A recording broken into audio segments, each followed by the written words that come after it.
रेत पर नाम लिखने से क्या फायदा, एक आई लहर कुछ बचेगा नहीं, तुमने पत्थर सा दिल हमको कह तो दिया, पत्थरों पर लिखोगे मिटेगा नहीं। मुझे वो 300 रुपये भेजते हैं पर मंथ के, और वो भी ये कह के भेजते हैं कि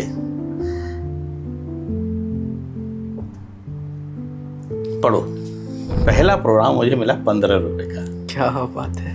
मेरा व्यवहार बहुत अच्छा था आकाशवाणी के प्रति, तो 3 महीने का जो कॉन्ट्रैक्ट लेटर होता था वो 3 महीने के बजाय उन्होंने 45 दिन का कर दिया। जिस्म मिलते हैं उन्हें लेकिन जान नहीं मिलती, सब कुछ मिल जाता है लेकिन हाँ माँ नहीं मिलती, माँ नहीं मिलती। आज अगर पुजारी को पैसे न दें वो भी दुआएं नहीं देता, भिखारी को पैसे न दें वो भी दुआएं नहीं देता। ये माँ बाप ही हैं जैसे इनकी औलाद अगर 2 गालियाँ भी दे ले तो शायद उनके लिए बद्दुआएं नहीं निकलेंगी। जिनको कहता है तू अभागे हैं, तेरी नींदों के लिए जागे हैं, इतना मद में क्यों चूर होता है, तेरे बेटे भी तेरे आगे हैं। क्या बात है। आप पिछले कुछ दिनों प्रेमानंद महाराज जी से भी आप मिले, अनिरुद्ध आचार्य जी के समक्ष भी आपने काव्य पाठ किया, वो कैसा अनुभव रहा सर? प्रेम हमें क्या सिखाता है, प्रेम सीख क्या देता है? स्वार्थ नहीं है तभी प्रेम है वो, और जहाँ स्वार्थ आ गया फिर वो प्रेम नहीं रहेगा। न फेंकिएगा अगर पास हो गंदा पानी, प्यास ना बुझ सकी तो आग तो बुझ जाएगी। क्या बात है। जो आम बोलचाल की भाषा है उसी में मैं गीत लिखता हूँ। आतंक की आंधी में जो बुझ गए सदा को, उन सारे चिरागों को श्रद्धांजलि हमारी। मैं जानना चाहूंगा कि आपका आइडल कौन है? कवि बनने की पहली शर्त होती है विनम्र होना। बिल्कुल। अगर आप विनम्र नहीं हैं तो फिर आप कवि नहीं हो सकते। कल सपने में मांग भरी थी, कल सपने में मांग भरी थी, हाथ अभी तक सिंदूरी है। नमस्ते, जय हिंद। सबसे पहले आप सभी से निवेदन यह है कि कृपया करके यदि आपने अभी तक चैनल सब्सक्राइब नहीं किया है तो कृपया करके चैनल सब्सक्राइब कर लीजिए और बेल आइकॉन भी ऑन कर लीजिए। और अब बात करें यदि आज के एपिसोड की, आज के पॉडकास्ट की, तो आज के पॉडकास्ट में, आज के एपिसोड में, आज की चर्चा के लिए जो शख्सियत हम सभी के साथ जुड़ने जा रही हैं वो पिछले 45 सालों से अपने गीतों के ज़रिए, अपनी आवाज़ों के ज़रिए हम सभी के दिलों में घर करते रहें। और मैं सीधे सीधे इनकी 4 पंक्तियां मेरे को बेहद पसंद हैं और आपको भी पसंद होंगी। मैं वो पंक्तियां पढ़ने का प्रयास करता हूं कि रेत पर नाम लिखने से क्या फ़ायदा, रेत पर नाम लिखने से क्या फ़ायदा, एक आई लहर कुछ बचेगा नहीं।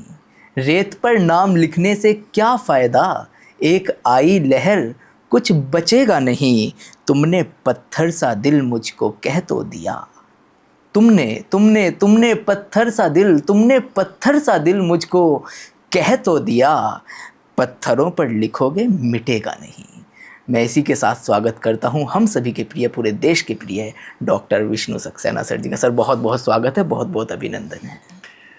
बहुत अच्छा लगा, बहुत अच्छा बोलते हो, बहुत अच्छी शैली है बोलने की, और प्यारे भी हो, खूबसूरत भी हो। कैसा लग रहा है सर आपको? अभी तो ठीक लग रहा है। और मैं तो सर आपका शुक्रगुजार भी करूंगा कि आपने अपने बहुमूल्य समय में से मुझे उस पात्र समझा कि मैं आपका समय थोड़ा सा ले सकूं। नहीं, इतना कीमती नहीं हूँ मैं, वो सादा आदमी हूँ। बस ये है कि आज मौका मिल गया, खाली था आपके पास बैठने का। ईश्वर के देखिए सब कुछ जो है ना वो सब तय होता है ऊपर वाले के यहाँ। कब किस वक्त किससे मुलाकात होनी है, कब किसके साथ बैठना है, कितनी देर बात होनी, सब ऊपर वाले के कंप्यूटर में फीड है। तो आज आपके साथ बैठने का तय था वहाँ, इसलिए सब कुछ विधिवत और शेड्यूल के हिसाब से हो रहा है। इसलिए न तो तुमको मेरा शुक्रगुजार होना चाहिए और ना ही मुझे तुम्हारा शुक्रगुजार होना चाहिए।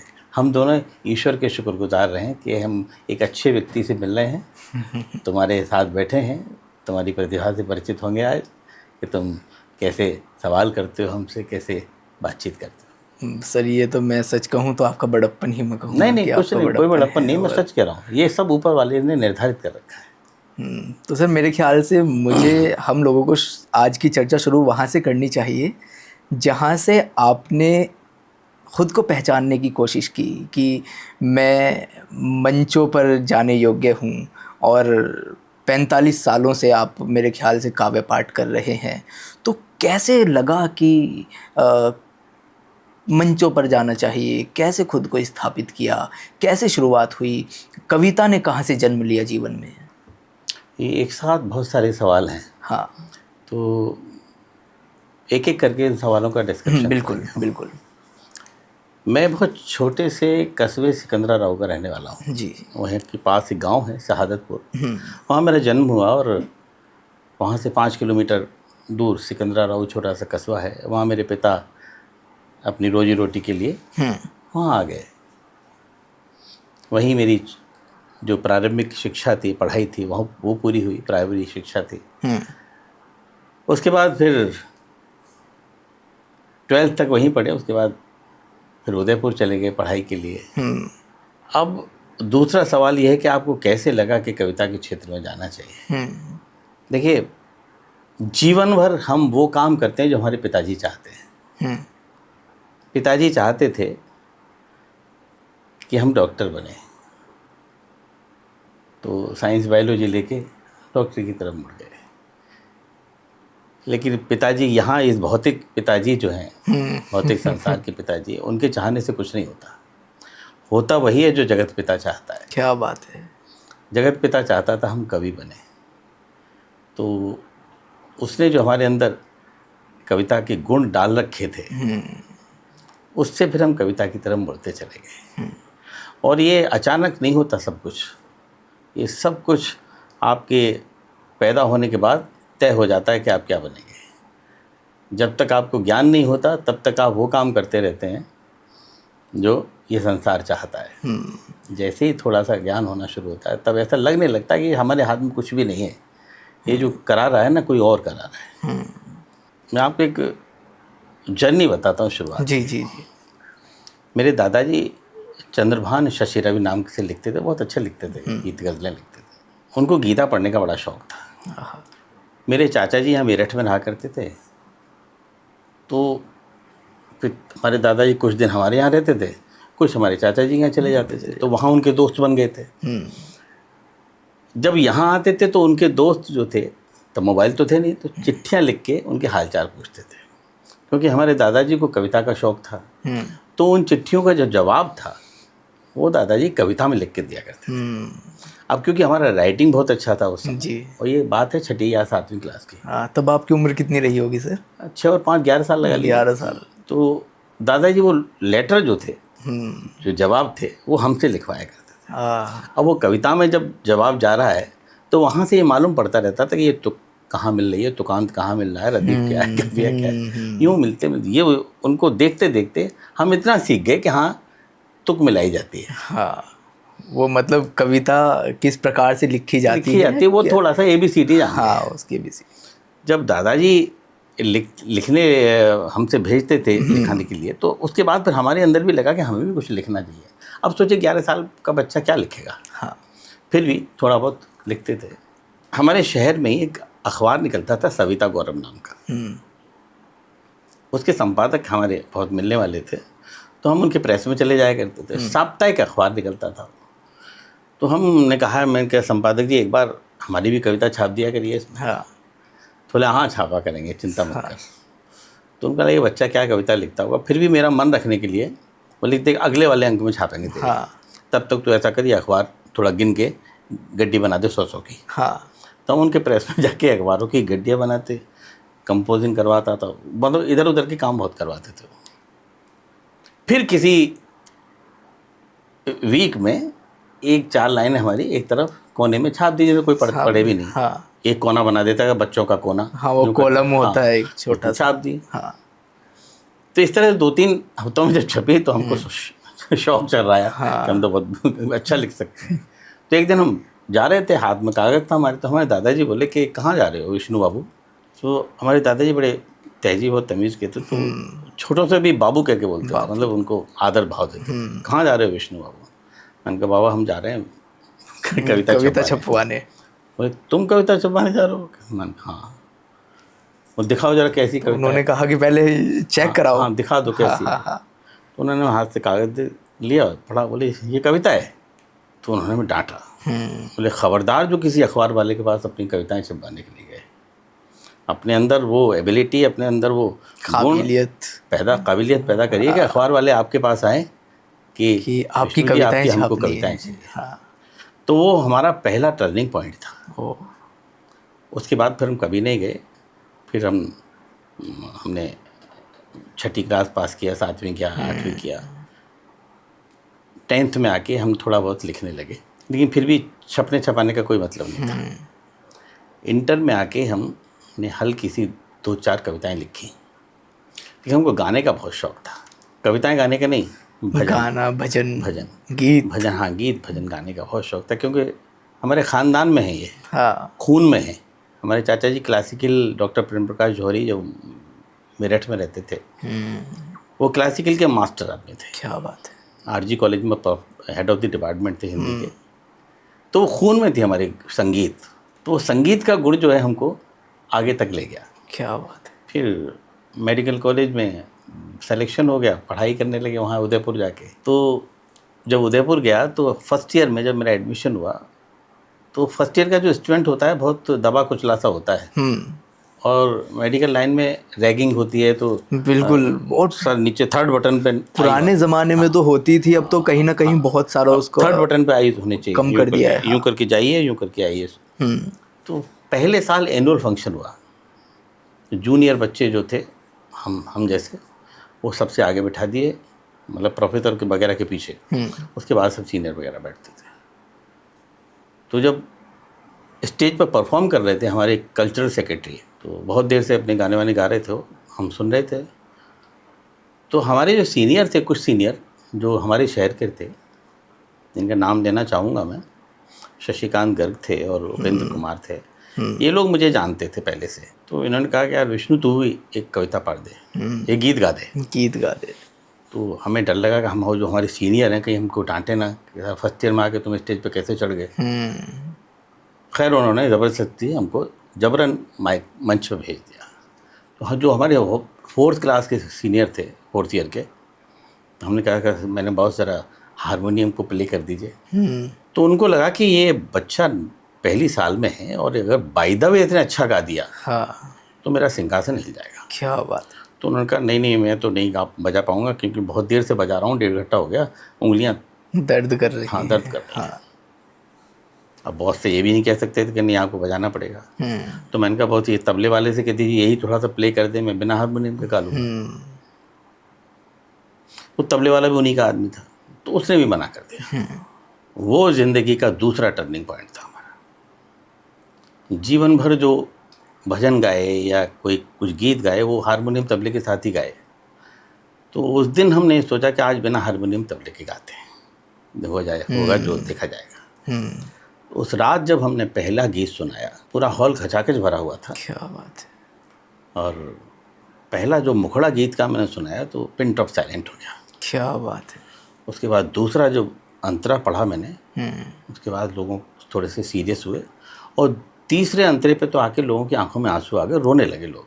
और मेरी जो कॉलेज की फैकल्टीज़ बैठी हुई थी, प्रिंसिपल, प्रोफेसर, डेमोन्स्ट्रेटर जितने बैठे थे, उनकी जो पत्नियां थीं वो सब की आंखें गीली, कॉलेज की लड़कियां वो रो रही थी। बहुत इमोशनल सॉन्ग था वो।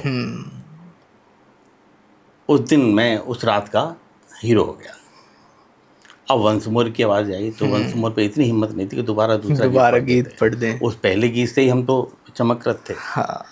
अगले दिन जो चर्चा हुई पूरे कॉलेज में, हमारी कोई नया लड़का आया है, फर्स्ट ईयर में है, और गीत का कमाल कर दिया था उसने। क्या बात। फिर 3-4 दिन बाद प्रिंसिपल साहब ने हमको बुलाया। अब फर्स्ट ईयर के स्टूडेंट को और मेडिकल कॉलेज का प्रिंसिपल अगर बुलाए, घबराहट तो होती है। गए साहब, उन्होंने पूछा कि बेटे कहाँ के हो तुम? मैंने कहा जी मैं यूपी का हूँ और सिकंदराबाद, वो तब ज़िला अलीगढ़ में आता था वो। मैं जी अलीगढ़ से लेकर हूँ। अच्छा जी, पिताजी क्या करते हैं? मैंने कहा सर छोटी सी आड़त की दुकान है गले की, वो काम करते हैं। कितनी इनकम हो जाती है? मैं जी मुझे नहीं मालूम, मुझे वो 300 रुपये भेजते हैं पर मंथ के, और वो भी ये कह के भेजते हैं कि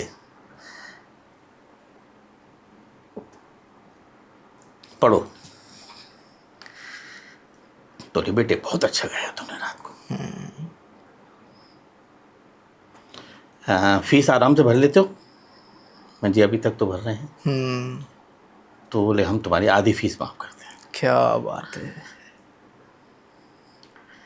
वो मेरी आधी फीस का जो मुझे रियायत मिली, वो मेरे लिए वरदान थी, क्योंकि मैं बहुत धनाढ्य परिवार का नहीं था। पिताजी बहुत सामान्य रोजी रोटी चलाते थे।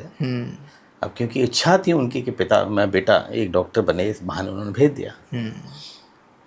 वो जो रियायत हुई मेरी, वो रियायत पूरे 5 साल चली। क्या बात है। जब तक आप कॉलेज में रहे तब तक। इस बीच फिर वहाँ उदयपुर की आकाशवाणी ने मेरा बहुत सहयोग किया। उदयपुर की आकाशवाणी ने मुझे प्रोग्राम देना शुरू किया। मैंने ऑडिशन देने गया। ऑडिशन, हाँ, एक 5-6 महीने बाद फिर एक फंक्शन और हुआ वहाँ पर। उसमें आकाशवाणी उदयपुर के प्रोड्यूसर वगैरह आए हुए थे रिकॉर्डिंग करने। कॉलेज की तरफ से मैंने परफॉर्म किया।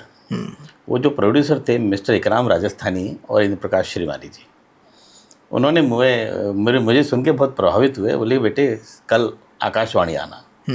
मैं साइकिल चला के आकाशवाणी गया और पहुंचा तो बड़े खुश हुए, और उन्होंने फिर मुझे एक फॉर्म दिया कि इसको भरो, ये ऑडिशन लेटर है। हाँ। 1 हफ्ते बाद ऑडिशन होगा। हाँ। मैं ऑडिशन में गया और पास हो गया, और पहला प्रोग्राम मुझे मिला 15 रुपये का। क्या बात है। उसमें क्या होता था, रंग तरंग नाम का एक कार्यक्रम था। उसमें युवा जो है अपनी पसंद के फिल्मी गीत सुनाता था। बीच में जो स्क्रिप्ट होती थी वो बोलता था, और उसके हिसाब से जो फिल्मी गाने होते थे वो बजते थे। तो उस ज़माने में आकाशवाणी का बहुत बड़ा रोल था। हाँ। ये बात है 80 की 1980 की बात है। 1980। तब दूरदर्शन भी इतना नहीं आया था, टेलीविज़न इतना पॉपुलर नहीं था। किसी के घर में, पूरे मोहल्ले में एक टेलीविज़न हुआ करता था। उस आकाशवाणी ने मुझे उसको 15 रुपये भी मेरे लिए बड़े संजीवनी होते थे। उस वक्त तो मेरे ख्याल से 15 रुपये की भी बहुत ज़्यादा वैल्यू होती थी। हाँ। तो उस आकाशवाणी ने मेरा सहयोग किया। मेरा व्यवहार बहुत अच्छा था आकाशवाणी के प्रति। तो 3 महीने का जो कॉन्ट्रैक्ट लेटर होता था वो 3 महीने के बजाय उन्होंने 45 दिन का कर दिया। मतलब अब आपको 3 महीने बाद नहीं आना है, अब आपको 45 दिन बाद 45 दिन। तो उससे मुझे 45 दिन बाद 15 रुपये मिल जाते थे। हाँ। फिर मैं वहाँ से कहानी मेरी प्रसारित होने लगी, मेरे नाटक प्रसारित होने लगे, मेरी फिर कविताएं मैं कुछ लिखने लगा था, वो प्रसारित होने लगी। फिर तो युवावाणी कार्यक्रम में मैं लगातार जाने लगा। फिर एक ऑडिशन और हुआ, फिर युवावाणी का मैं कैजुअल अनाउंसर हो गया। अच्छा सर, जैसा आपने बताया कि पहला गीत आपने कॉलेज में गाया था, आपको कुछ छोटा मोटा कुछ उसकी कुछ फिल्मी गीत था वो। हाँ, एक बार सर। और वो फिल्मी गीत था, फिल्म थी जैसो को तैसा। हाँ, उसका कुछ छोटा सा अंश हो जाए। हाँ, स्वागत सर। कौन सी है वो चीज़ जो यहाँ नहीं मिलती, सब कुछ मिल जाता है लेकिन हाँ माँ नहीं मिलती, माँ नहीं मिलती। क्या बात। कौन सी है वो चीज़ जो यहाँ नहीं मिलती, सब कुछ मिल जाता है लेकिन हाँ माँ नहीं मिलती, माँ नहीं मिलती। क्या बात है। याद किसी को हो तो ऐसी बात सुनाए, जिसमें कहीं ना कहीं माँ का नाम न आए, या किसी को हो तो ऐसी बात सुनाए, जिसमें कहीं ना कहीं माँ का नाम न आए, माँ के जैसी हाँ कोई भी छाँ नहीं मिलती, सब कुछ मिल जाता है लेकिन हाँ माँ नहीं मिलती। अब जिस अंतरे पे लोगों के आंसू निकले थे वो अंतरा सुनाता हूँ। क्या बात है, क्या बात। जिनकी माँ होती है खुशकिस्मत होते हैं, जिनकी माँ नहीं होती जीवन भर रोते हैं, जिनकी माँ होती है खुशकिस्मत होते हैं, जिनकी माँ नहीं होती जीवन भर रोते हैं। जिस्म मिलते हैं उन्हें लेकिन जान नहीं मिलती, सब कुछ मिल जाता है लेकिन हाँ माँ नहीं मिलती, माँ नहीं मिलती। क्या बात। तो ये गीत ऐसा था क्योंकि अब हम भी उस पीरियड में पहली बार माँ से अलग हुए थे। भाई 12th के बाद इतनी दूर जाना, 800 किलोमीटर दूर, और उस समय तो टेलीफोन भी नहीं थे कि माँ से डेली बात कर लो, रोज़ बात हो जाए। तो हम भी इमोशनल हो गए गाते गाते। और जितने लड़के पढ़ते थे हमारे सब घरों से दूर थे, बाहर से आए थे वहाँ पढ़ने, तो वो इतना अटैच हो गया वो गीत कि लोगों की आंखों से बहने लगा वो गीत। तो फिर यदि सर मैं बात करूं तो प्रेम की जो प्रमुखता आपके गीतों में दिखाई पड़ती है, तो क्या वो भी यहीं से जन्मी है या फिर उसके लिए अलग से कोई और टर्निंग पॉइंट था? देखिए, प्रेम एक ऐसा फिनोमेना है जो हर व्यक्ति के अंदर होता है। बिल्कुल। और कोई ये कहता हो कि मैंने प्रेम नहीं किया तो वो झूठ बोलता है। प्रेम सिर्फ प्रेमी प्रेमिका से नहीं होता, उनके बीच में नहीं होता। प्रेम का बहुत बड़ा रूप है, हमने उसको संकुचित कर दिया है नायक और नायिका को बीच में करके। मैंने प्रेम को इसलिए महसूस किया क्योंकि मैं परिवार में सबसे छोटा था। मेरी बहन मुझसे प्यार करती थी, मेरे भाई मुझसे प्यार करते थे, मेरे दोस्त मुझसे प्यार करते थे, यहाँ तक कि मेरे मोहल्ले वाले मुझसे बहुत प्यार करते थे। जो टीचर मुझे बहुत पढ़ाते थे वो बहुत प्रेम करते थे। तो शुरू से, बचपन से मैं प्रेम के बीच में ही रहा। तो नफ़रत मैंने देखी नहीं कैसी होती है। तो वो प्रेम जो है, वो प्रेम का अंकुरण मेरे अंदर था। और उदयपुर एक ऐसी जगह है जो अगर आप एक बार चले जाएं तो आपका वहाँ से आने का मन नहीं करेगा। बहुत खूबसूरत जगह, बहुत प्यारी जगह, राजस्थान का कश्मीर है वो, झीलों के बीच, झीलों की नगरी है और फव्वारों की नगरी है। वहाँ अगर कोई चला जाए तो उसको वहाँ का जो क्लाइमेट है, जो वातावरण है, वो बिना प्रेम किए रह नहीं सकता। कहीं ना कहीं अपना लेता है इंसान को, वो भी अपना लेता है। और जब इंसान जाता है तो खुद से खुद ही उसमें घुल जाता है। तो अब जब आपकी एज भी बढ़ गई, आप लगभग 20-22 साल के हो गए, तो देखिए प्रेम के रूप बदलते रहते हैं। प्रेम जो है अलग अलग एज में जस्टिफाई होता है। बचपन में माँ से प्रेम होता है, फिर आप बड़े होते हैं तो आप बहन आपको समझने लगती है, तो आप बहन भाई के प्रति प्रेम शुरू हो जाता है। भाई भाई से होता है जब हम कंपोजिट फैमिली में रहते हैं, जॉइंट फैमिली में रहते हैं। फिर जब आप अलग होते हैं कहीं, तो आप जिस कॉलेज में पढ़ रहे हैं वहाँ फिर दूसरा तरह का प्रेम शुरू होता है, युवावस्था का प्रेम। युवावस्था।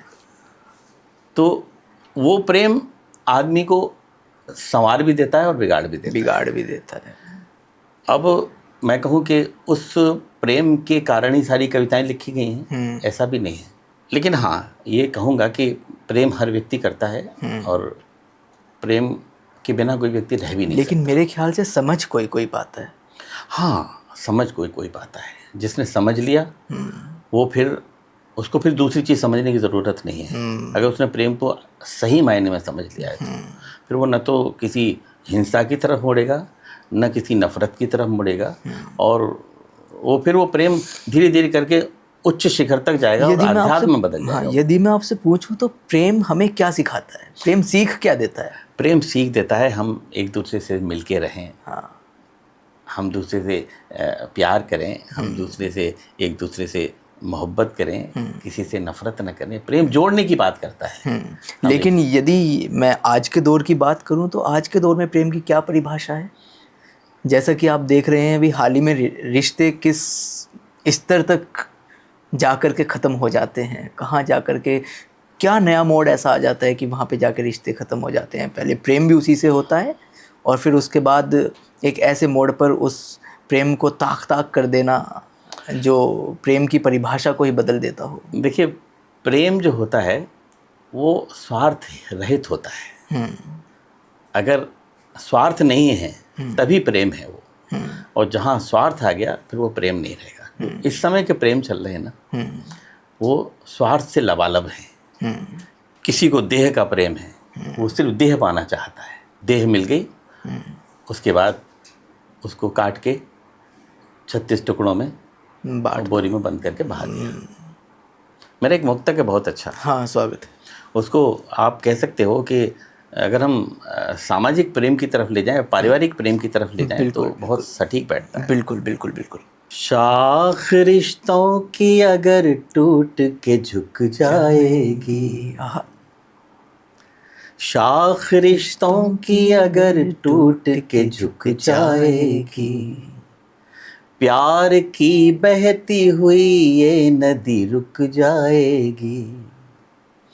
न फेंकिएगा अगर पास हो गंदा पानी, न फेंकिएगा अगर पास हो गंदा पानी।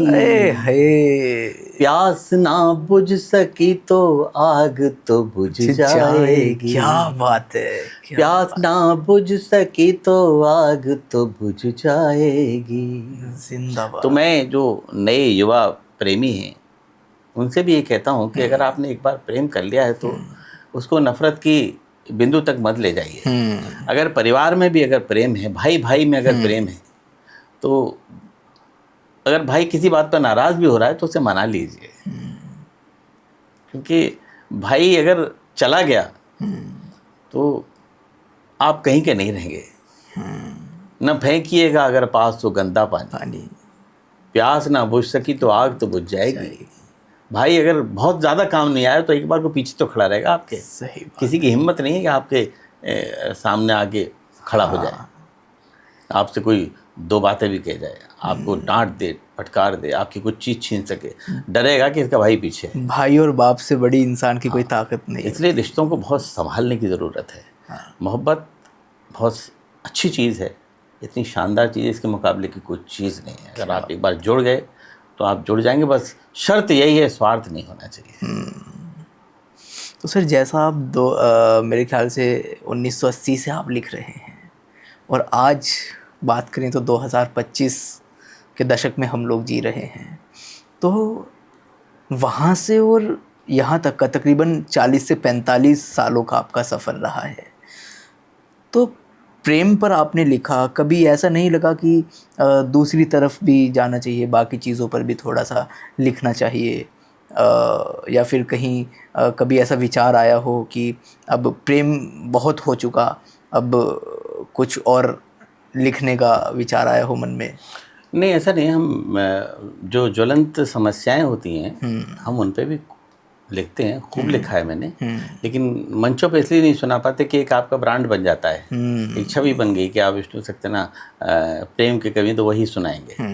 मैंने कारगिल के दौरान भी शहीदों के ऊपर कविताएं लिखी। मैं वहीं पर आना चाहता था। मैंने अभी पहलगाम में जो घटना हुई, मैंने उन जो 26-27 जाने गई उनके ऊपर भी लिखी थी, उनकी श्रद्धांजलि के ऊपर भी लिखा था। आपने कुछ वीररस शैली में लिखा है सर? वीररस शैली मैं नहीं लिखा क्योंकि मेरा स्वर वैसा नहीं है। जो जिसका स्वर वैसा होता है वही उनके मुँह से अच्छे लगे। मैं लिखूंगा तो मुझे मेरे मुँह से अच्छी नहीं लगी। मैंने भी पहलगाम वालों के लिए भी लिखा था। और इतना बढ़िया लिखा, कभी काफ़ी सराहा गया वो।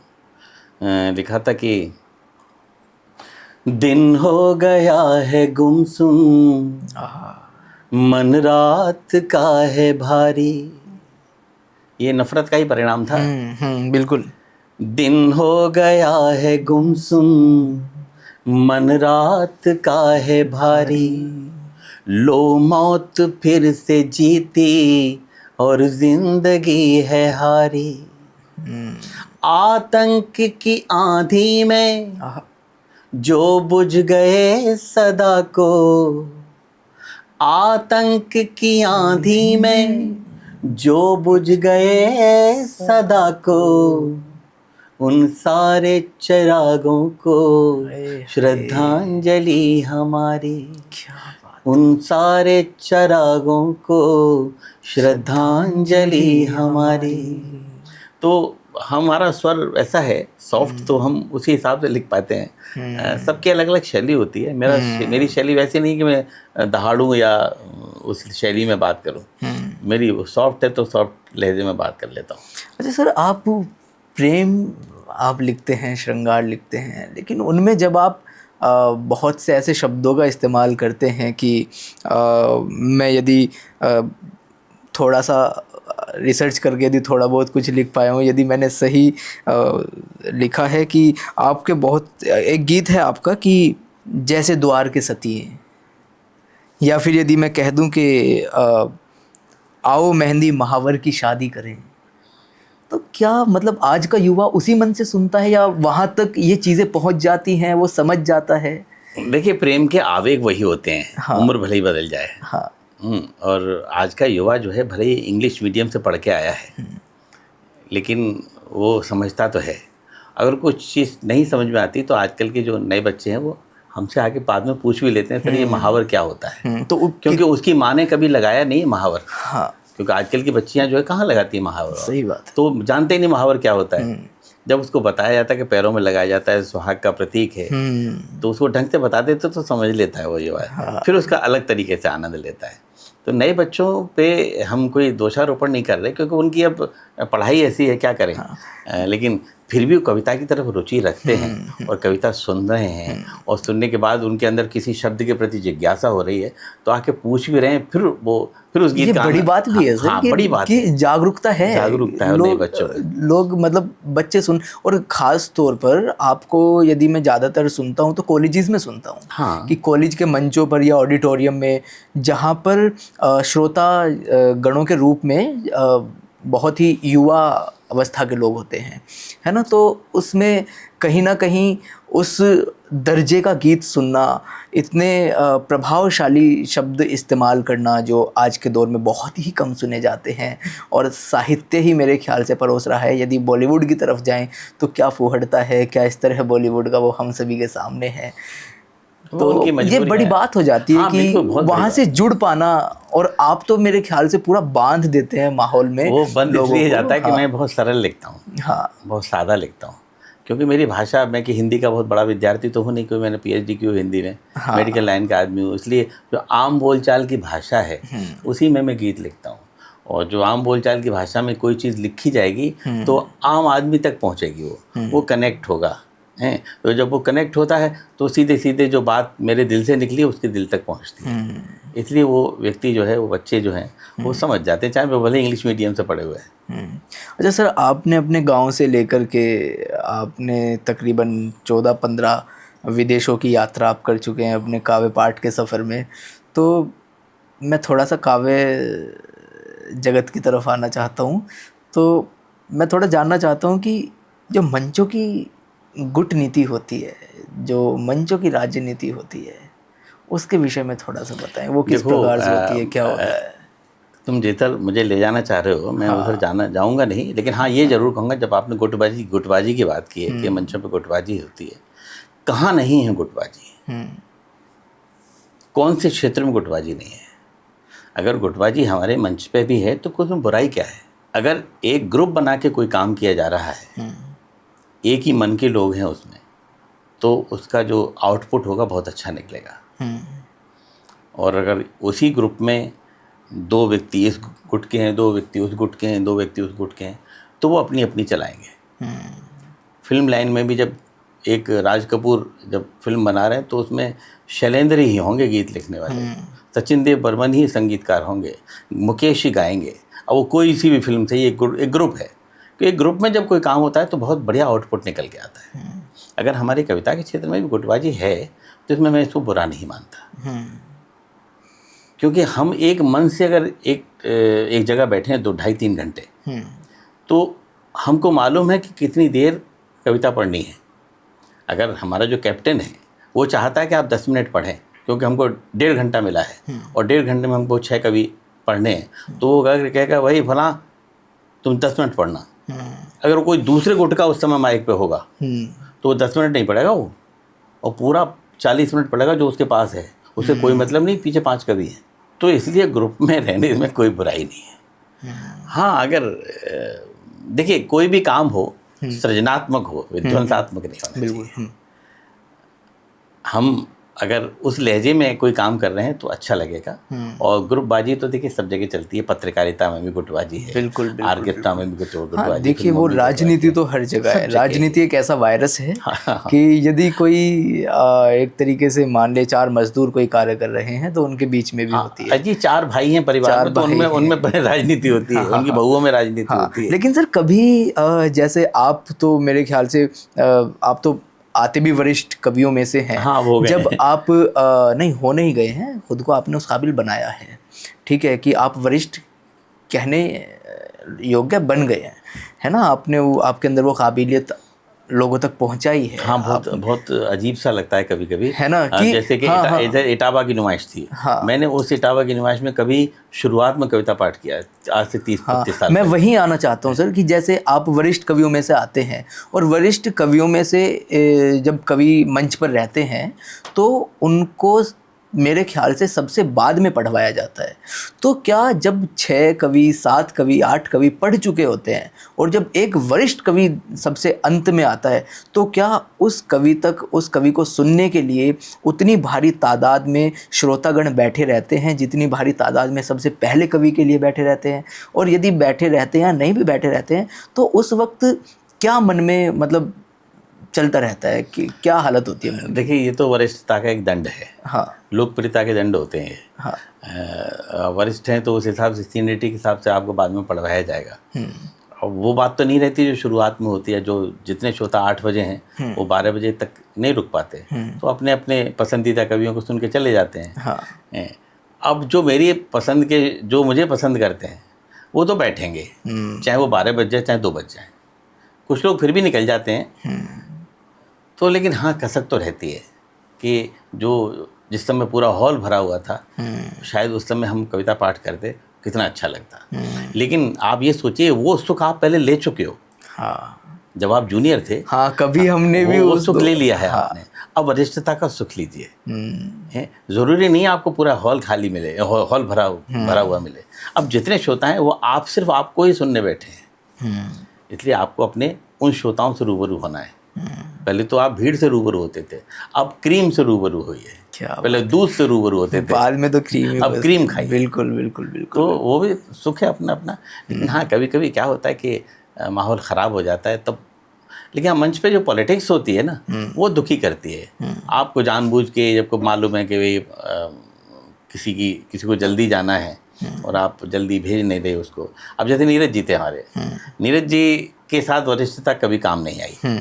वो तो इतने वरिष्ठ थे कि सब लोग उनका बहुत रिगार्ड करते थे और वो तब कहते थे भाई मेरे को जाना है जल्दी, तबीयत ठीक नहीं है। तो उनके लिए छूट थी है कि आप जब कहें तब आपको पढ़वा देंगे, आप परेशान मत होइए। तो आए मंच पे 3-4 कवियों के बाद कहते मेरी तबीयत ठीक नहीं है, मुझे जाना है, तो अपने पढ़ के। अच्छा, मंच पर भी बहानेबाजी चलती है क्या? हाँ, सब चीज़ चलती है, थोड़ी बहुत चलती है।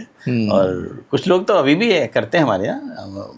किसी की फ़्लाइट नहीं है तो कहेगा मेरी फ़्लाइट में जल्दी जाना है। अच्छा, कभी ऐसा हुआ है कि सर आप मंच पर हैं और मंच पर कार्यक्रम लेट होने की वजह से आपकी कहीं दूसरी जगह भी कार्यक्रम में जाना है, उस कार्यक्रम में लेट हो गए हों या फिर फ़्लाइट आपकी मिस हो गई हो? हाँ, कई बार हुआ है, कई बार हुआ है। लेकिन हम लोग बहुत मैनेज होके चलते हैं कि ऐसे कशमकश वाले प्रोग्राम लेते नहीं हैं। अगर लेते भी हैं तो फिर ध्यान रखते हैं कि भाई संयोजक से कह दीजिए, जो संचालक है उससे कह दीजिए कि भाई हमको जल्दी जाना है। तो अगर कोई अच्छा संचालक है तो आपकी भावनाओं को समझेगा, आपकी मजबूरी को समझेगा, तो जल्दी पढ़ा के अच्छा सर, अभी कुछ वक्त पहले मेरे ख्याल से एक मुद्दा बहुत जल्दी सोशल मीडिया पर वायरल हुआ था। मेरे ख्याल से आपको लेकर के कोई कार्यक्रम था और वो पोस्ट बहुत ज़्यादा वायरल हुई थी, जिसकी वजह से कवि सम्मेलन जगत में, साहित्य जगत में थोड़ा सा बवाल भी मचा था कि दिल्ली में मेरे ख्याल से हिंदी भवन में वो कार्यक्रम था। और वो कोई श्रोता के रूप में महिला बैठी थी, उन्होंने मेरे ख्याल से वहाँ से वो चीज़ उत्पन्न हुई थी, वहाँ से वो चीज़ उभरी थी। सर वो क्या मसला था? और पोस्ट में ही सारा मसला था। हाँ, वो जो महिला थी उनको मैं नहीं जानता हाँ, क्या थी वो, लेकिन हमने उनकी जब पोस्ट खंगाली थी तो मालूम पड़ा कि ये प्रोग्राम 4 तारीख को हुआ था। 5 तारीख को उन्होंने पोस्ट डाली, उसी कार्यक्रम की उन्होंने बहुत प्रशंसा की, हर कवि की बहुत तारीफ की। फिर उसी कार्यक्रम की 18 तारीख की उन्होंने आलोचना की, उन्हीं महिला ने। अब वो 4 तारीख से 18 तारीख तक 14 दिनों में ऐसा क्या हुआ, उनके दिमाग में क्या चला, मैं नहीं जानता क्यों किया उन्होंने ऐसा। और वहाँ ऐसा कुछ हुआ भी नहीं था जैसा उन्होंने लिखा था। शिवम अमर जी भी मेरे पास बैठे थे। जो सही बयान है वो तो मैं बता रहा हूँ, बिल्कुल, बाकी वो क्या लिख रही है मुझे बिल्कुल बिल्कुल बिल्कुल। इसीलिए कि सर, क्योंकि सोशल मीडिया आभासी दुनिया, झूठ की दुनिया है। बिल्कुल बिल्कुल बिल्कुल। और क्या लिखा जा रहा है, आप बहुत अच्छे व्यक्ति हैं, आपके खिलाफ भी लोग जाने कितने लोग उतर के आ जाएंगे। बिल्कुल, जिस प्रकार से हर सिक्के के 2 पहलू होते हैं। और तो फिर उन्होंने, अमर जी ने मुझसे यूँ ही पूछा कि विष्णु कौन लड़का है ये। मैंने कहा दादू मैं भी नहीं जानता, जैसे आप पहली बार सुन रहे हैं वैसे मैं सुन रहा हूँ। लेकिन हाँ, सोशल मीडिया पे ज़रूर मैंने इसको सुना है। आप तो सोशल मीडिया पे है नहीं, इसलिए आप नहीं जानते। अच्छा है, आज मैं सुन रहा हूँ उसका पहले। अब उन्होंने जैसे ही पढ़ा तो मेरी ही टोन में था, तो नीचे से किसी ने आवाज़ लगा, कह दिया अरे वाह वाह वाह विष्णु सक्सेना, क्या बढ़िया विष्णु सक्सेना। होता है, हर व्यक्ति प्रभावित होता है शुरू से। कोई, हम भी शुरू में नीरज जी से प्रभावित थे। सही बात है। हाँ, तो और आज भी बहुत सारे कवि ऐसे हैं जो कवियों से प्रभावित हैं, मुझसे बहुत सारे प्रभावित कहीं ना कहीं से सीखता ही है बंदा, जिनसे तो सीखता है। हाँ, एकदम तो पारंगत नहीं होता, पंडित नहीं हो बिल्कुल जाता। बिल्कुल। तो कोई ना कोई आइडियल जरूर होगा उसका। शिवम अमर जी जो हमारे वरिष्ठ कवि हैं, बहुत बहुत वरिष्ठ हैं और लाजवाब पोइट हैं, तो उन्होंने कहा कि ये क्या हो रहा है विष्णु, सब तुम्हारी धुन में पढ़ रहे हैं, तुम्हारे ही लहजे में पढ़ रहे हैं। तो मैंने कहा दादू होता है, सब कोई ना कोई प्रभाव ही होता है। अब क्या है, अगर मंच पे अगर आप बैठे हैं, मेरे बराबर में अमर जी बैठे हैं, तो मैं उनसे बात तो करूँगा जब वो मुझसे पूछेंगे तो। सही बात है। अब वो महिला जो थी उन्होंने ये सोच लिया कि विष्णु सक्सेना जो कवि पढ़ रहा है उसके खिलाफ कुछ बोल रहे हैं उनसे। ओह, अब आप एक ही मुद्रा में तो हर वक्त, जब वो मान लो 10-12 मिनट पढ़ रहा है, एक ही मुद्रा में तो नहीं बैठ सकते, थोड़ा इधर भी उधर भी होंगे। हाँ, बराबर वाले से बातचीत भी कर रहे हैं। बिल्कुल। अच्छा, उसी पीरियड में अमर जी ने मुझसे मेरे भाई के बारे में पूछ लिया। भाई की उसी समय डेथ हुई थी। तो जब वो प्रसंग आया तो थोड़ा सा मेरा चेहरा वैसा सुस्त सा हो गया। तो वो महिला ये समझ रही कि इस लड़के को देख करके उन्होंने नाक मुँह सिकोड़ी है, जबकि ऐसा कुछ भी नहीं था। ये मुद्दा था जिसको इतना बढ़ा चढ़ा कर सामने लेकर अब वो मैंने कहा ना, वो सोशल मीडिया पर टीआरपी बढ़ाने का खेल होता है सारा का सारा। तो अच्छा, उस पीरियड मैंने कुछ भी नहीं कहा। अब अमर जी जब खड़े हुए, अमर जी हमारे मंचों के इतने वरिष्ठ कवि हैं कि वो बर्दाश्त नहीं करते किसी भी चीज़ को। अगर जब उनका क्रम आया तो उन्होंने कुछ इन दोनों बच्चों से ये कह दिया कि भाई आप लोगों को थोड़ा सा वरिष्ठ का सम्मान करना चाहिए। अच्छा, जैसे कि हम लोगों के होता है कि हम जैसे हम कविता पढ़ने जा रहे हैं तो हमारे बड़े कवि उनके पाँव छू लेते हैं। बिल्कुल, तो बिल्कुल। उन्होंने उस तरफ उनका इशारा था। अब क्या है कि वो दोनों बच्चे अमर जी को जानते नहीं, इसलिए उन्होंने नहीं छुए होंगे। हाँ, तो फिर उन्होंने ये भी कहा कि देखिए तुम्हारे गीत बहुत अच्छे हैं, तुमने जो मुक्तक पढ़े वो विष्णु सक्सेना की टोन में थे, तो जो काम विष्णु सक्सेना का है वो विष्णु सक्सेना को ही करने दीजिए। जो जैसा माइक पे बोला है वैसे ही आप वहाँ की वीडियो निकलवा के देख सकते हैं। बिल्कुल बिल्कुल बिल्कुल। और गीत बहुत अच्छे हैं, आप दोनों के अंदर बहुत अच्छी संभावनाएं हैं। आप बहुत आगे जा सकते हैं। मौलिक बनेंगे तो ही आगे जा पाएंगे। अगर किसी की नकल करेंगे तो लोगों का दिमाग सीधा उनकी उन्हीं छवि की तरफ जाएगा, आपकी तरफ से हट जाएगा। हाँ, उनकी छवि सामने आ इसलिए जाएगी। क्योंकि आप नई प्रतिभा हैं बिल्कुल। और आपके अंदर अभी एनर्जी है, आप लिख सकते हैं। तो जो पॉजिटिव, जो बड़ा एक घर का बड़ा व्यक्ति जो कह सकता है छोटों से, वही कहा उन्होंने। सही बस। बात है। अब उसको किसी भी दूसरे वे में ले जाइए तो उसका हम कुछ नहीं कर सकते। और यही मसला बहुत बड़ा। अच्छा सर, आपने अभी बात की आइडल की। मैं जानना चाहूँगा कि आपका आइडल कौन है? मेरे नीरज जी आइडियल थे। नीरज जी से मैंने बहुत कुछ सीखा है। नीरज जी से मैंने सीखा सरल लिखना।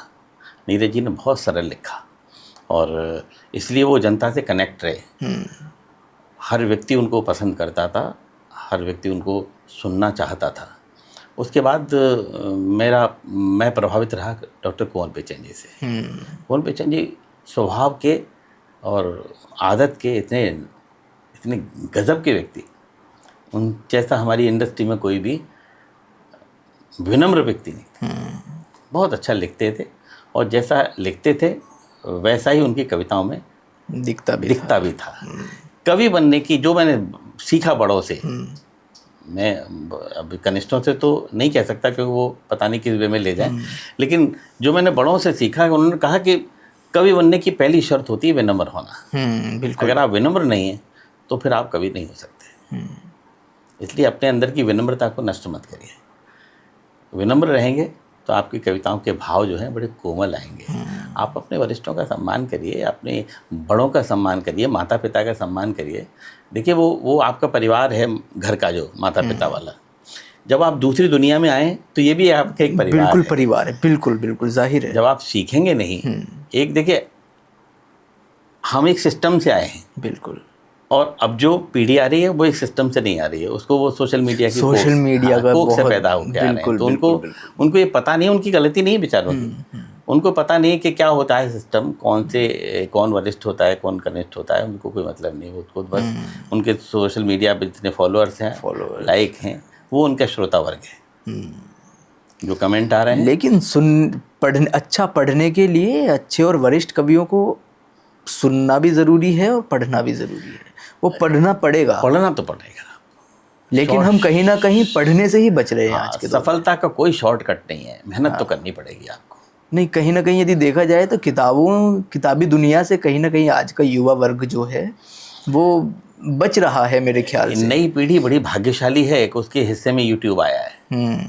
हमारे हिस्से में तो वो भी नहीं था, जिसमें देखा भी जा सकता है और सुना भी जा सकता है एक साथ। हमने कवि सम्मेलन में आने से पहले कवियों को नीचे बैठ के सुना है। पहले पढ़ते थे, फिर सुनते थे जाके कि बाल कवि बैरागी किस लहजे में पढ़ रहे हैं, नीरज जी किस लहजे में पढ़ रहे हैं। पूरी रातें ख़राब की हैं। उसके बाद फिर देखते थे कि दिनकर जी का सम्मान बाल कवि बैरागी कैसे कर रहे हैं, किस प्रकार से पैर छू रहे हैं उनके, वो आशीर्वाद दे रहे हैं। फिर वो पूरा सिस्टम होता था, किशन सरोज जी नीरज जी के कैसे पाँव छू रहे हैं, भारत भूषण जी के कैसे पाँव छू रहे हैं, कैसे उनको आदर दे रहे हैं, कैसे सुन रहे हैं। नीरज जी पढ़ रहे हैं तो सारे कैसे गौर से उनको सुन रहे हैं। पूरा मंच एक ऐसा हो जाता था, एकाग्र साधु। क्या सर, ये चीज़ें यदि मैं आज के युवा कवियों की बात करूं तो कौन सबसे ज़्यादा ऐसा युवा कवि है जिसकी कविताएं, जिसका व्यक्तित्व आपको प्रभावित करता हो या फिर अपनी तरफ खींचता हो कि हाँ भाई ये लड़का या ये लड़की ऐसी है, अच्छा पढ़ती भी है, स्वभाव भी अच्छा है? ऐसा कौन, यदि मैं जानना चाहूँ तो कौन कवि हो सकता है? बिल्कुल युवा में पूछ रहे हैं या मेरे बाद की पीढ़ी में पूछ रहे हैं? अभी की युवा पीढ़ी में। अच्छा, हाँ। युवा पीढ़ी में जो इस समय बहुत ज़्यादा सुने जा रहे हैं, जिनको मैं उनको सोशल मीडिया से भी नहीं कहूँगा, सोशल मीडिया से तो उनको एक लोगों तक पहुँचने का जरिया मिला है, वरना तो वो बहुत पहले से मंचों पे थे। हाँ।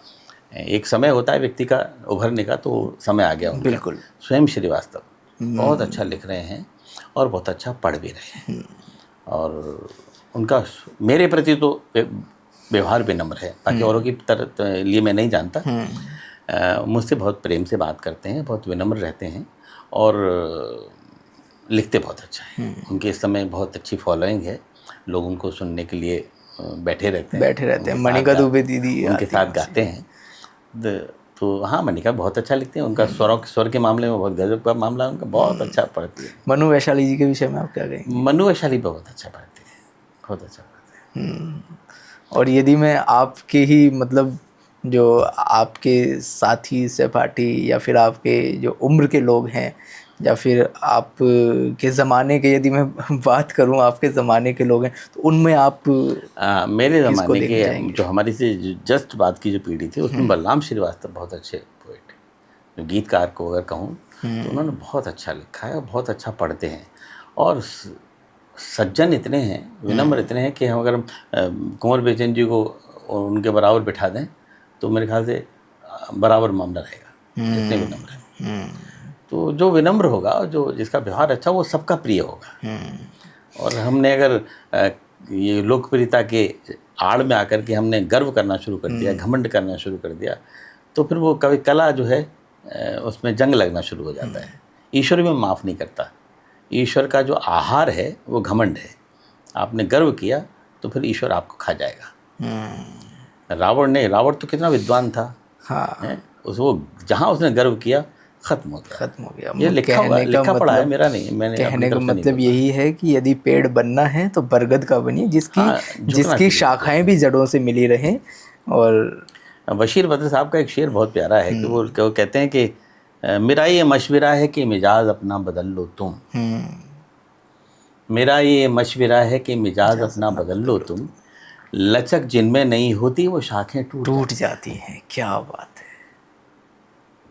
हाँ, अच्छा सर, अभी आप पिछले कुछ दिनों प्रेमानंद महाराज जी से भी आप मिले, और आप ने अभी मेरे ख्याल से अनिरुद्ध आचार्य जी के समक्ष भी आपने काव्य पाठ किया। वो कैसा अनुभव रहा सर? देखो, मैं शुरू में आपसे कह चुका हूँ, हाँ। ये सब ऊपर वाले के यहाँ कंप्यूटराइज्ड है सब मामला। हाँ। सब चीज़ फिट है वहाँ पे, कौन से वक्त आपको किससे मिलना है। हाँ। गए तो थे हम अनिरुद्धाचार्य जी के यहाँ कवि सम्मेलन में, मैं भी था, अरुण जी भी थे, बुद्धि प्रकाश दादी भी थे और एक सुमित जी थे। हम चारों लोग गए थे। कोई प्लानिंग नहीं थी कि उनसे प्रेमानंद जी से मिलना है। तो उनकी रील्स हैं, उनके यूट्यूब पे खूब देखा करते थे। बिल्कुल बिल्कुल। बहुत अच्छे इस समय संत हैं और बहुत अच्छा बोलते हैं सामाजिक मुद्दों पे भी, और उनके फंडामेंट क्लियर हैं। कोई किसी को बुरा लग जाए, वो जो बोलना है बोलते हैं। तो कोई तय नहीं था कि हाँ जाना है वहाँ पर, लेकिन ऊपर वाले को उस दिन मुलाकात करानी थी। एक हमारे बिल्कुल हमारे दोस्त के बेटे हैं, प्रगल्भ लगवानी है, जो आबकारी कमिश्नर हैं गोंडा में, उनका फ़ोन आया। उन्होंने मेरा देख लिया कि मैं वृंदावन में हूँ, तो बोले कि बड़े भाई आप वृंदावन में हो तो प्रेमानंद जी से मिल लीजिए। तो मैंने कहा कैसे मिल लेंगे, उनके यहाँ तो बड़ा सिस्टम अलग है। नहीं आप कहो तो मैं व्यवस्था करूँ। तो मैंने कहा कर दीजिए। तो बोले मैं अभी करता हूँ। तो उन्होंने वहाँ के डीएम से कह के टोकन वीआईपी टोकन दिलवा दिया। तो बोले 9 बजे रात को मेरे पास वो टोकन आ गया। बोले बड़े भाई 9 बजे अभी आया, मैं तुरंत भेज रहा हूँ आपको, आपकी व्यवस्था हो गई है, आप 5 बजे चले जाना। मेरी प्लानिंग तो ये थी कि 10 बजे कभी तो मैं खत्म हो जाएगा, मैं तब मैं घर चला जाऊँगा। गाड़ी थी मेरे पास। हाँ। जब वो टोकन आ गया फिर देखो लालच जग गया, अब नहीं जाएंगे, अब तो मिल के जाएंगे। अब तो खैर, दरअसल सर लोग वहाँ कितनी लंबी लंबी लाइनें लगी रहती हैं कि अगर आप महाराज जी के दर्शन हो सामान्य जाएं। तरीके से जाएंगे तो आप नहीं खड़े हो सकते उस लाइन में।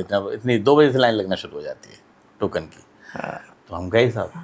अब वहाँ पे जो उनकी नियमावली भी आ गई कि आपको अगर प्रश्न पूछना है तो यहीं से लिख के ले जाइए, वहाँ नहीं प्रश्न लिख सकते आप।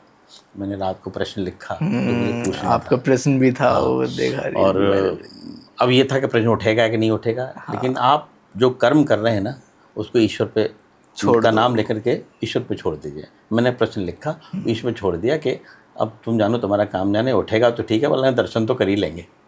अच्छा सर, वहाँ आप तो होकर के आए हैं, तो मतलब प्रश्न उठने की क्या प्रक्रिया रहती है, किस प्रकार से उठता है? उस रात मुझे नींद नहीं आई। सुबह 5 बजे उठना था, ऐसा लग रहा था कि पहले तो यही सोचा होगा कि प्रश्न पूछूं तो क्या पूछूं, है ना? और ऐसा लग रहा था परीक्षा देने जा रहे हो आप। हाँ। अब सुबह जब गए तो वहाँ बड़ा प्रोटोकॉल बड़ा वैसा है, बड़ा बहुत कठिन। 5 बजे बैठ के जाके फिर वहाँ से फिर दूसरी जगह बैठे, फिर वहाँ से तीसरी जगह बैठे, प्रश्न मांग लिए गए सबसे। मैंने प्रश्न दे दिया उनको। फिर वो 25 या 30 लोगों के ग्रुप होते हैं, उन ग्रुप्स में जाना होता है।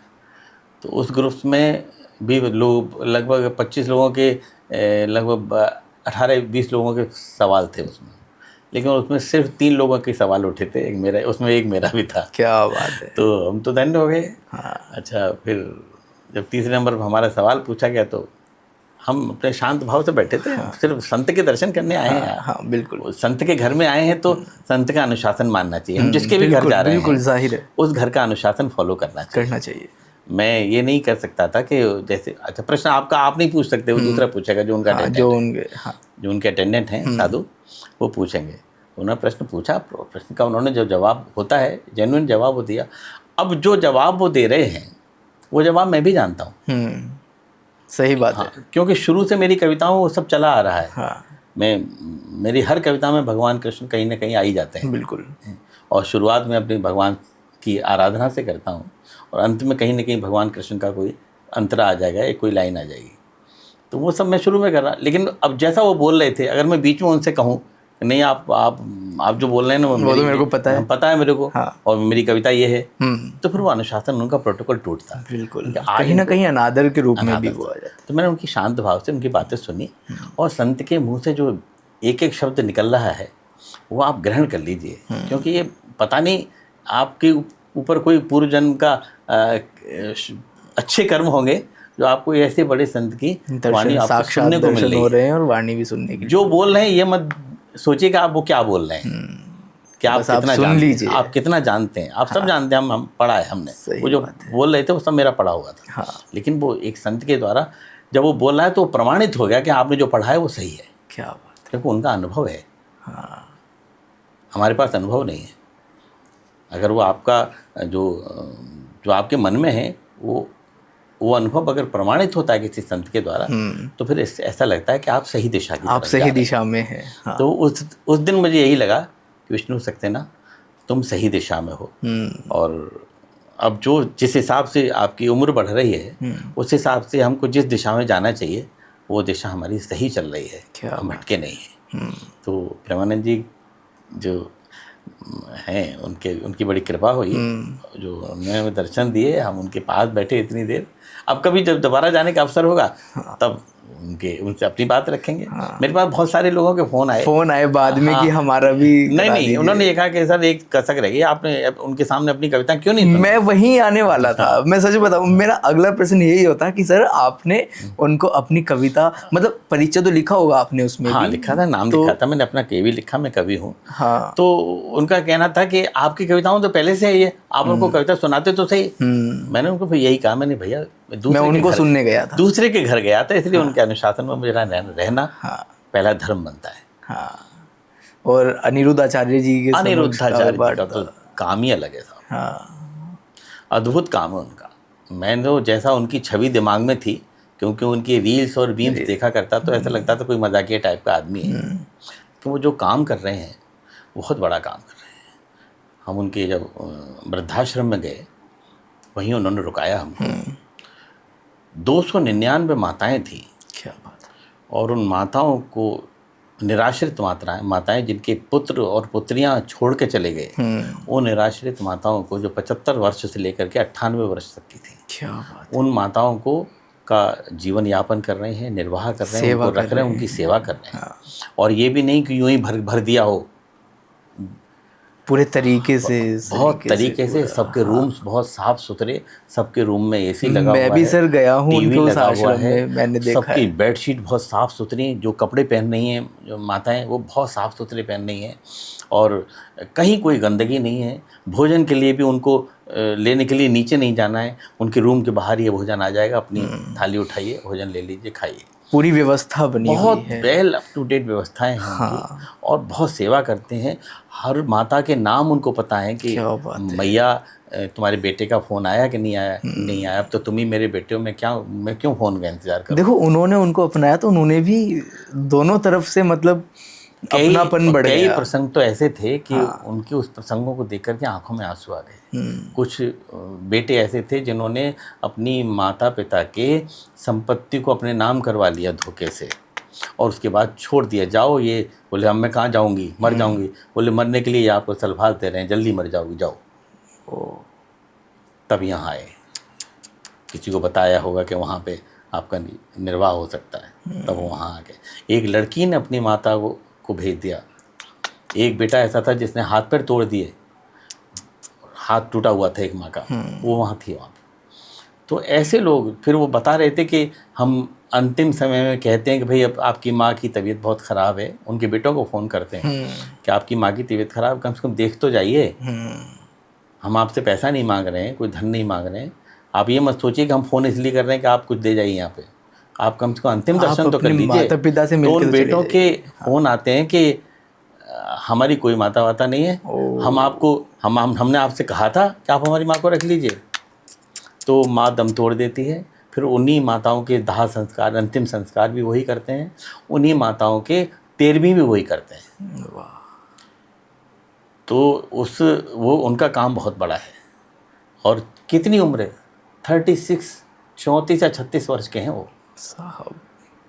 36 वर्ष में प्रभु ने उनको कितना नवाजा बड़ा है काम और सौंप बड़ा रखा है काम कि आपको सौंपा ये है। काम करना है। कहीं ना कहीं सर कर्म बिना ऊपर वाला इंसान को पहले से ही निर्धारित करके और भेजता कोई है कि अभिनय तुम नहीं है ये उनका काम कि हाँ करोगे। साहब हमारे सामने देख के उनके गले लिपट रहे हो।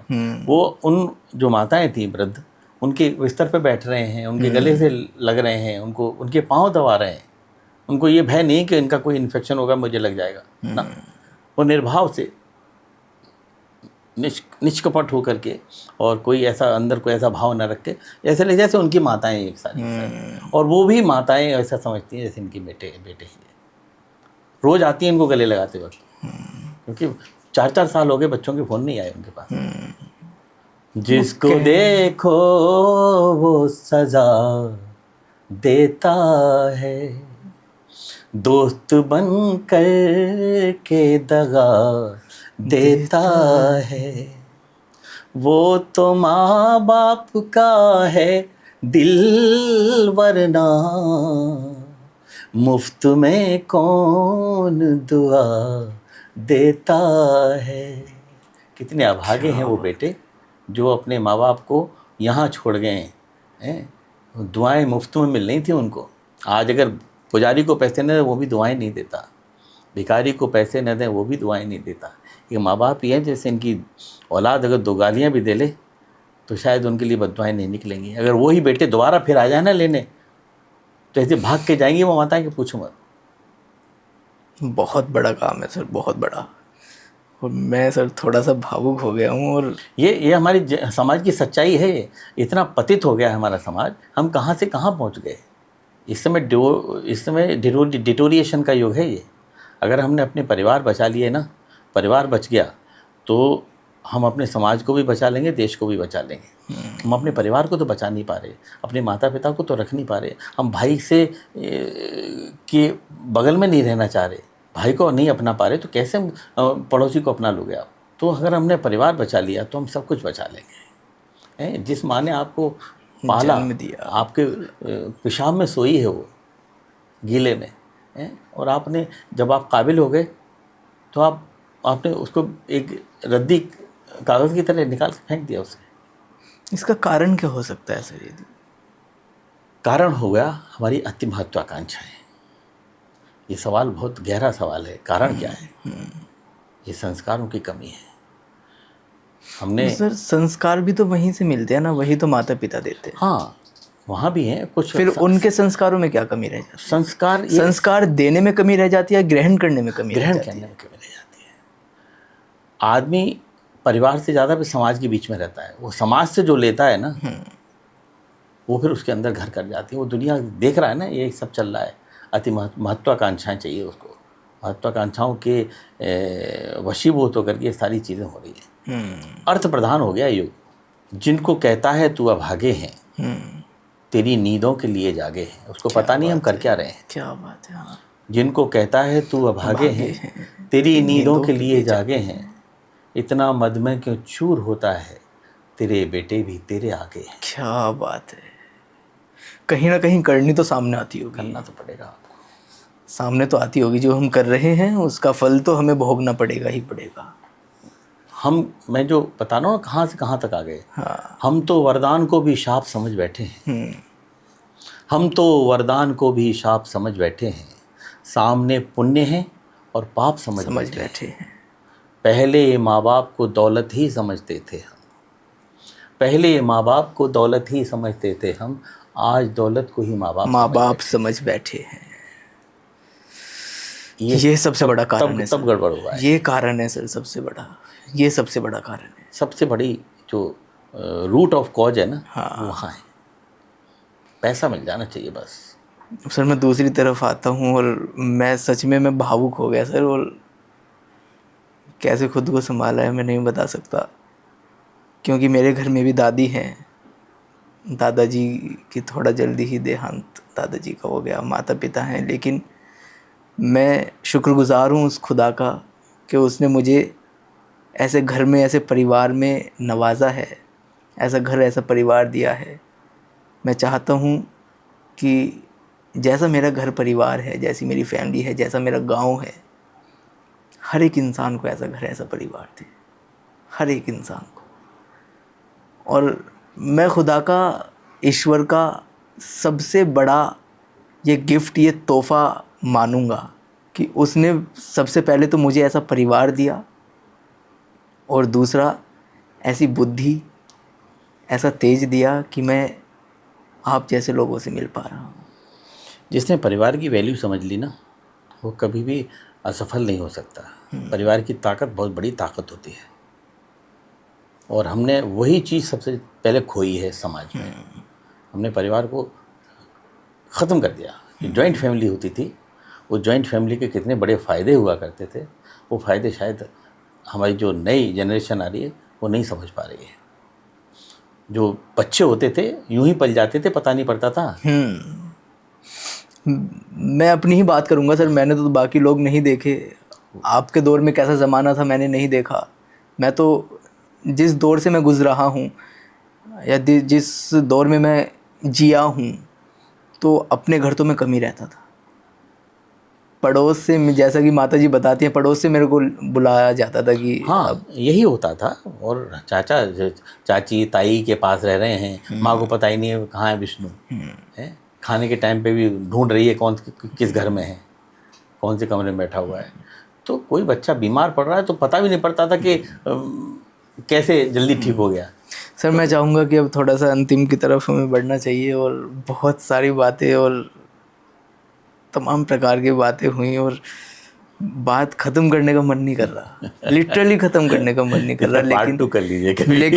लेकिन वक्त का अपना दायरा है, अपनी समय सीमा है, कोई देखेगा भी तो कितना देखेगा। इसका पार्ट 2 करिए कभी। लिटरली सर मन नहीं कर रहा, मन ऐसा कर रहा है कि शाम तक भी यदि बातें होती रहें तो ख़त्म नहीं होंगी, क्योंकि ये विषय ऐसा है। और मैं चाहूँगा कि सर आपका एक गीत का कोई बंद से समापन हो। कौन सा सुनना चाहेंगे? गीत तो मेरे बहुत सारे हैं। गीत मैं चाहूँगा दिया लेकर के, वो आपका दीप था ना, मेरे ठीक से मैं स्मरण नहीं कर पा रहा, याद नहीं कर पा रहा। चलो एक नया गीत सुना। हाँ, स्वागत नया, ये तो और भी अच्छा हो गया। इन दिनों जो आपकी ज़बान पर चढ़ा ज़बान पे है, वो जो खूब सुना जा रहा है, और मेरे युवा दोस्त जितने भी यहाँ मुझे सुन रहे हैं, मुझे देख रहे हैं। अच्छा सर, एक चीज़ और, गीत से पहले मैं चाहूँगा कि जो युवा कवि हैं, जो युवा पीढ़ी है, जो नए जमात कवि सम्मेलन के दुनिया में आगे बढ़ रही है, उनके लिए कुछ संदेश यदि हो जाए तो। बहुत अच्छी बात कही है। और मेरे जो मुझसे छोटे वरिष्ठ पीढ़ी के बाद जो कनिष्ठ पीढ़ी आती है, जो हमारे बाद की जो पीढ़ी है, चाहे वो मंचों की दुनिया से आए हैं या सोशल मीडिया से आए हैं, वो बहुत अच्छा लिख रहे हैं, नो डाउट। कभी कभी उनकी कविताएं सुन के ऐसा लगता है कि वो लोग हमसे अच्छा लिख रहे हैं। हमको वो माहौल नहीं मिला था जो उनको इस समय सोशल मीडिया का माहौल मिला है। हम उतना नहीं पढ़ पाते थे क्योंकि ऐसा वातावरण नहीं मिला या ऐसे लोग नहीं मिले। तो आप लोग बहुत अच्छा लिख रहे हैं, लेकिन साथ साथ इतना ज़रूर ध्यान रखिएगा कि आप पढ़िए ज़रूर बड़े कवियों को, जो पुराने कवि हैं। अगर गीतकार हैं तो नीरज जी को पढ़िए, बच्चन जी को पढ़िए, कुंवर बेचैन जी को पढ़िए, किशन सरोज जी को पढ़िए, और भारत भूषण जी को पढ़िए अगर मंच पे जाना चाहते हैं तो। और अगर हास्य रस के या वीर रस के कवि हैं तो उस रस के जो अच्छे कवि हैं उनको पढ़िए। दूसरी जो अहम बात है वो आप सबसे कहना चाहता हूँ कि जो आपके अंदर का जो भाव है, विनम्र भाव, उसको बरकरार रखिएगा, उसको मत मरने दीजिए। क्योंकि आप जितने सरल बन जाएंगे, जितना सरल व्यवहार में होंगे या जितने सरल लेखन में होंगे, उतने ही दूसरों से कनेक्ट जल्दी हो जाएंगे। आप अपने गुरुओं का सम्मान करिए, आप अपने माता पिता का जी तोड़ सम्मान करिए, क्योंकि ये जीते जागते भगवान हैं। भगवान आप नहीं देखे हैं, ये भगवान हैं आपके। इनको भगवान की तरह पूजिए, इनकी सेवा करिए, उनका आदर करिए। और आपकी जो वरिष्ठ कोई भी मिले, ये नहीं कह रहा कि आपके वरिष्ठ कवि हों, आप उन्हीं के पाँव छूइए, नहीं।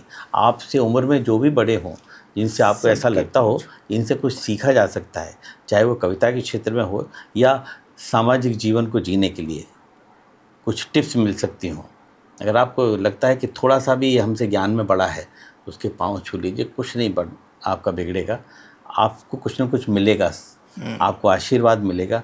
और ये आशीर्वाद की दौलत जो है ना, वो रोज़ मिलने वाले लिफाफे से बहुत बड़ी होती है। ये लिफाफा खर्च हो जाता है, ये आशीर्वाद आपको पूरी ज़िंदगी तरोताज़ा रखते हैं और आपको खूब बड़ा बना के रखते हैं। क्या बात है, क्या बात है, क्या बात है, क्या बात अब है। मैं बहुत शानदार सर। अब मैं अब सर गीत बंद सुनाता हो हूँ जाए, आपको। कोई गीत का अंश हो जाए थोड़ा सा। एक नया गीत। अंतरा आपको हाँ सुनाता हूँ। हाँ बिल्कुल। जो नौजवान बच्चे मुझे सुन रहे हैं, देख रहे हैं, उनके लिए सुनाता हूँ। तन और मन है हाँ, पास बहुत, फिर सोच सोच में क्यों दूरी है। क्या बात है। तन और मन है पास बहुत, फिर सोच सोच में क्यों दूरी है। हम बदलें तो कहा बेवफा, आहा, वो बदले तो मजबूरी क्या है। बात है। तन और मन है। शानदार। गंगा के तट बैठ रेत पर बना बना कर महल गिराए। सब करते हैं अपनी अपनी उम्र में।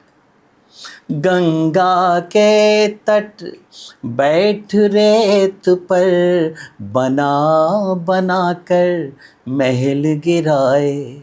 हमने उसको, उसने हमको, जाने क्या क्या सपन दिखाए।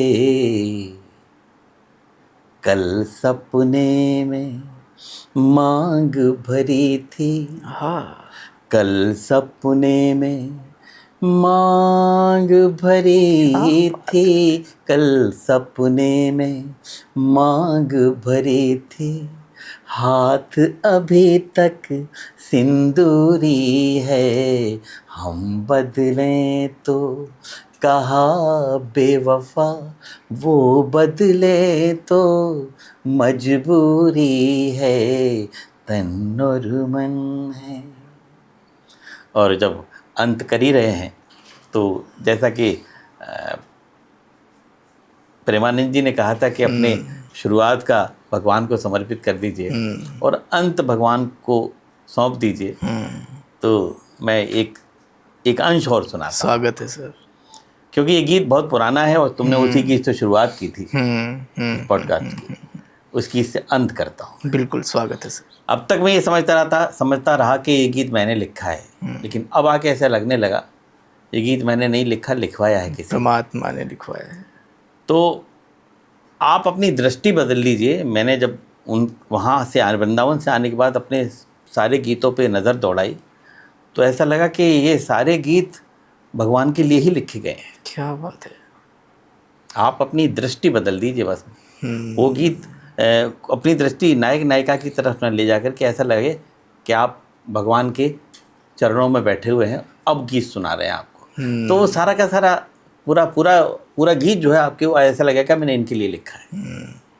अब मैं सुनाता हूँ आपको। रेत पर नाम लिखने से क्या फायदा, एक आई लहर कुछ बचेगा नहीं। यही तो उन्होंने कहा था कि नायक नायिका पे लिख दोगे थोड़ी बहुत तालियां मिल जाएंगी, पैसे मिल जाएंगे। बिल्कुल। रेत पर नाम लिखने से क्या फायदा, एक आई लहर कुछ बचेगा नहीं। तुमने पत्थर सा दिल हमको कह तो दिया, तुमने पत्थर सा दिल हमको कह तो दिया। पत्थरों पर लिखोगे मिटेगा नहीं, रेत पर नाम लिखने से क्या फायदा। तो जो आपने वहां लिख दिया ना, वो आपके कई जन्मों तक काम आएगा। कहने का मतलब यही है कि नजर बदल दीजिए, नजरिया बदल जाएगा। आंख खोली तो तुम रुक्मिणी सी दिखी, बंद की आंख तो राधिका तुम लगी। हर पंक्ति में सोच बदल रहा है, देखिए आप। आंख खोली तो तुम रुक्मिणी सी दिखी, बंद की आंख तो राधिका तुम लगी। जब भी सोचा तुम्हें शांत एकांत में, मीराबाई सी एक साधिका तुम लगी। और कृष्ण की बांसुरी पर भरोसा रखो, कृष्ण की बांसुरी पर भरोसा रखो।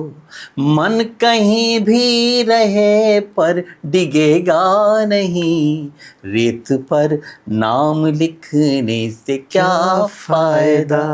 एक आई लहर कुछ बचेगा नहीं, तुमने पत्थर सा दिल हमको कह तो दिया। पत्थरों पर लिखोगे मिटेगा नहीं, रेत पर नाम लिखने से क्या फायदा। क्या बात है, क्या बात है। अब मेरे पास कुछ कहने के लिए नहीं है। मेरे पास जो भी शब्दावली थी यहाँ पर आकर उसका समापन हो जाता है, और यहीं पर इस पॉडकास्ट का भी समापन हो जाता है। और मैं बहुत बहुत शुक्रगुजार हूँ सर, आपको मैं दोबारा से कह रहा हूँ कि आपने मुझे वक्त दिया, इस पॉडकास्ट की, इस चैनल की श्रोतागणों को आपने अपना वक्त दिया सर। बहुत बड़ी बात है मेरे लिए, शुरू में भी तुमसे कहा था, बहुत बहुत शुक्रिया सर आप। मैंने शुरू में भी तुमसे कहा था और अब फिर कह रहा हूँ, मेरे शुक्रगुजार मत रहिए, उसका शुक्रगुजार रहिए जिसने ये वक्त निकलवाया हम दोनों के लिए। भगवान का आभार व्यक्त करिए कि हम दोनों को ये वक्त मिला, अपने समय में से निकाल करके हम लोग एक जगह बैठे हैं और एक अच्छी चर्चा हो गई, अच्छे लोगों तक पहुंच गई। हाँ, बस एक और बात कहूँगा कि इस चर्चा में अगर कोई बात मुझसे गलत निकल गई हो तो मैं अपने वरिष्ठों से भी माफ़ी मांगता हूँ और छोटों से भी इसलिए माफ़ी मांगता हूँ कि मुझे बहुत ज़्यादा ज्ञान नहीं है। बस आज इन्होंने कुछ निकलवाया है मेरे से, उसको निकल गया है। बहुत बहुत धन्यवाद। और आपके इस पॉडकास्ट में आके बहुत अच्छा लगा। आपने बहुत अच्छी अच्छी बातें करी मुझसे, बहुत अच्छे सवाल पूछे जिनका मैंने आसानी से जवाब भी दे दिया, वरना मुझको आता नहीं है बोलना। सच कह रहा हूँ। बहुत बहुत शुक्रिया, बहुत बहुत धन्यवाद। नमस्कार।